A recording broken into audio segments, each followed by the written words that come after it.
अपक्रिया, SN1 अपक्रिया। तो इसके कुछ तथ्य हैं, इसको थोड़ा सा देखेंगे। तो इसमें है कि यह एक आणुक अपक्रिया है, यह एक आणुक अपक्रिया है। और दूसरा, यह 2 चरणों में पूरी होती है। कितने चरणों में पूरी होती है? 2 चरणों में पूरी होती है। और तीसरा है, प्रथम चरण में कार्ब धनायन बनता है।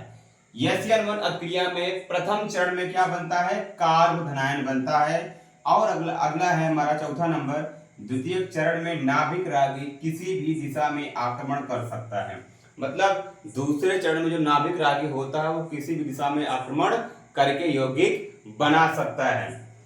तो एक एग्जांपल देखेंगे इसका, टर्सरी ब्यूटिल क्लोराइड का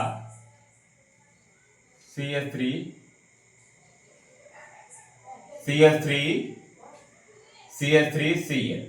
अब देखो यहां पर टर्सरी ब्यूटिल क्लोराइड यहां पर क्या होगा?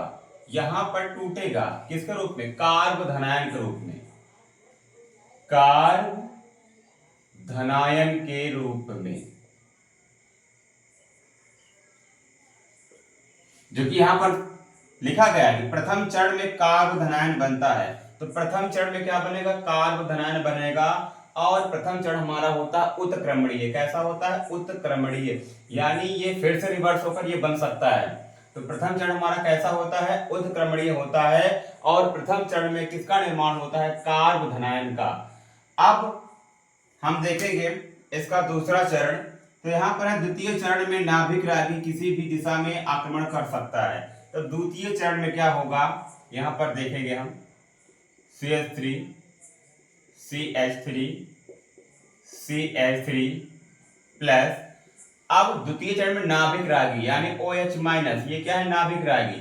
ये क्या करेगा? ये करेगा आक्रमण इस कार्बन पर और बनाएगा हमारा एक यौगिक, एक यौगिक का निर्माण करेगा। तो यहां पर किस प्रकार की अपक्रिया हो रही है? SN1 अपक्रिया हो रही है, जिसमें क्या होता है? यह 2 चरण में पूरी होती है। ये 2 चरण में पूरी होती है, चरण पहला और चरण दूसरा। ये 2 चरण में पूरी होती है, चरण पहला और चरण दूसरा। और पहले चरण में क्या होता है? कार्ब धनायन का निर्माण होता है।